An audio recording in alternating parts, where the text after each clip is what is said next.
Bienvenue dans un nouvel épisode de One Minute Tip, une émission où je vous présente une astuce en 1 minute. C'est parti! Aujourd'hui dans Premiere Pro, je vous montre les meilleurs réglages pour l'exportation. Alors, qui dit meilleur réglage dit réglage en fonction de là où vous voulez exporter. On n'exporte pas de la même manière pour les réseaux sociaux que pour la télévision, que pour le cinéma. La télévision et le cinéma, c'est très spécifique, j'en parlerai dans d'autres vidéos. Concentrons-nous sur les exports en digital. Commençons d'ailleurs par ouvrir le panneau d'exportation en faisant commande M. Et ici, ce que je vais vous conseiller, c'est d'aller sélectionner le format H264. Vous voyez, il y a beaucoup de formats.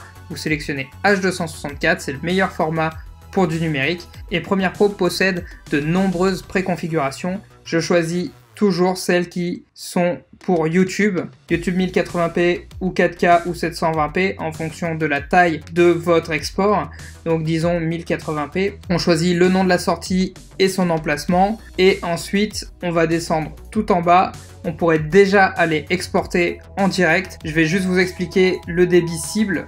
Et c'est pourquoi je choisis YouTube plutôt que la préconfiguration pour Facebook par exemple, parce que le débit cible est plus élevé et ici vous pouvez jouer avec le débit cible. Si vous avez un peu moins d'espace sur votre disque dur, vous pouvez descendre à 10 voire 8 sans problème. Faut savoir cependant que YouTube, Facebook et compagnie vont recompresser de toute façon vos vidéos pour en faire différents exports en 480, en 720, en 1080, pour que selon le support, le spectateur ait la version la plus adaptée. Donc ici après vous pouvez sélectionner, utiliser la qualité de rendu maximale, utiliser les prévisualisations pour aller un petit peu plus vite, ça change pas grand chose mais ça mange pas de pain, et puis exporter ou envoyer vers la file d'attente si vous voulez utiliser Media Encoder, et là encore on fera d'autres vidéos à ce sujet là.